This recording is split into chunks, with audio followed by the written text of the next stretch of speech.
Eccoci ragazzi, bentornati in un nuovo video dedicato alla 500L. Oggi vediamo come smontare il pannello della porta nel caso dovessimo intervenire sull'impianto audio o l'impianto del finestrino. Gli attrezzi che ci serviranno sono il classico coppapasta di plastica per aprire le plastiche, dei cacciaviti e una chiave a brugola da 5. Per prima cosa accendiamo il quadro e abbassiamo leggermente il finestrino, a metà va bene. Spegniamo il quadro. Adesso dobbiamo rimuovere queste coperture di plastica con il cacciavite. Bisogna far leva e far saltare queste coperture. Dietro queste coperture troveremo delle brugole che andranno svitate con la chiave da 5.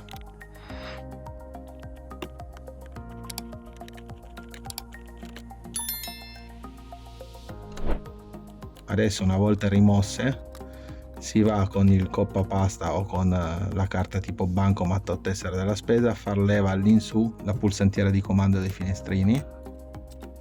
Attenzione che ci sono 3 gancetti di ferro che tengono bloccato la pulsantiera di comando dei finestrini.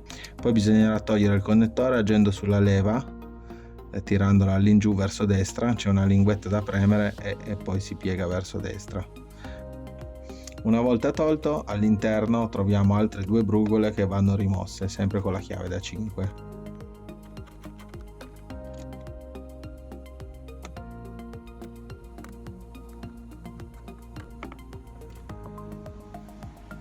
Adesso bisogna staccare il comando della regolazione degli specchietti e sempre con il classico coppapasta lo infiliamo in mezzo alle plastiche e tiriamo verso l'esterno. È tenuto da 2 ganci a pressione.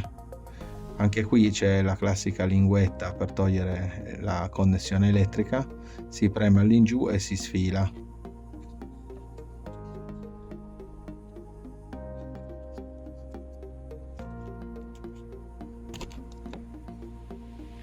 Ora sul lato esterno della portiera ci sono ancora 2 viti a croce che andranno svitate prima di rimuovere il pannello.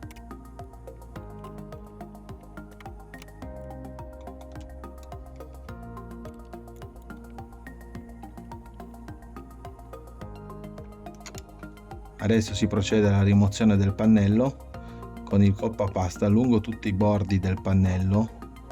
Bisogna far saltare le viti da carrozziere, che sono poi delle viti a pressione. Inseriamo il coppapasta o la carta di plastica, comunque usiamo un oggetto di plastica, e facciamo leva verso l'esterno. Si sentiranno dei rumori classico clac di queste vitine da carrozziere che saltano.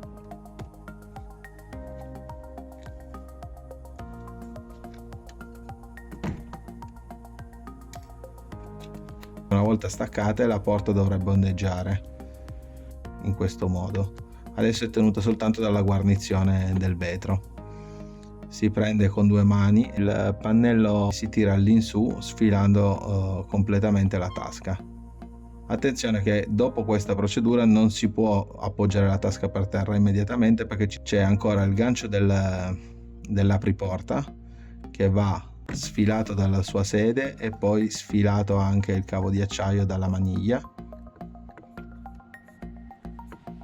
E poi, se avete l'impianto originale audio, ci sono i connettori del tweeter da sganciare. Io ho già sostituito le casse con altre aftermarket. Panoramica della porta senza tasca. Ecco qua, ci sono, questo è il connettore dei tweeter e qua dietro al pannello c'è il connettore che va poi alla cassa principale del woofer. Nel caso volesse sostituire le casse, sappiate che ci va un adattatore specifico di plastica che si trova in commercio. Adesso ripassiamo al montaggio.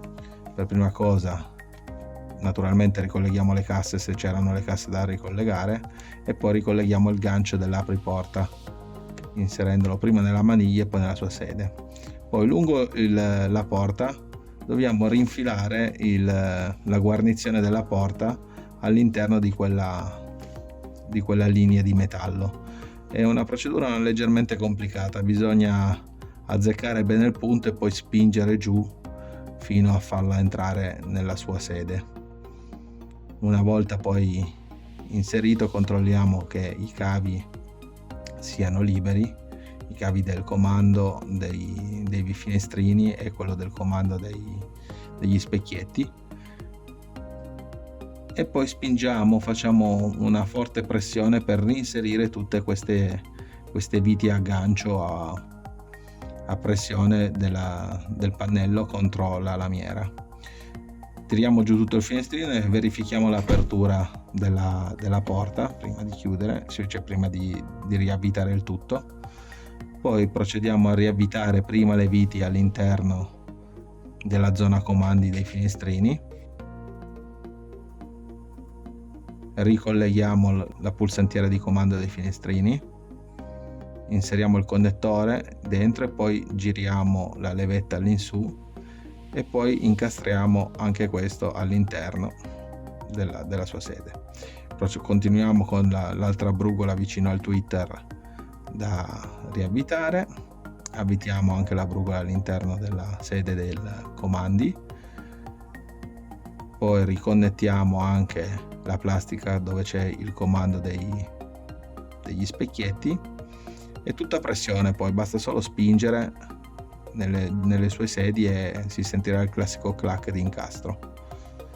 Riprocediamo a montare anche qua le coperture del tweeter, tutto a incastro. Se non riuscite vi aiutate con il cacciavite a reinserire dentro i suoi incastrini.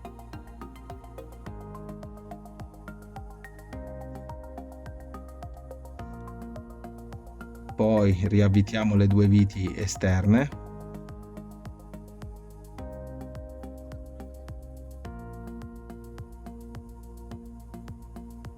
e poi infine chiudiamo col tappino. E anche per questo video è tutto, spero di esservi stato utile. Al prossimo video.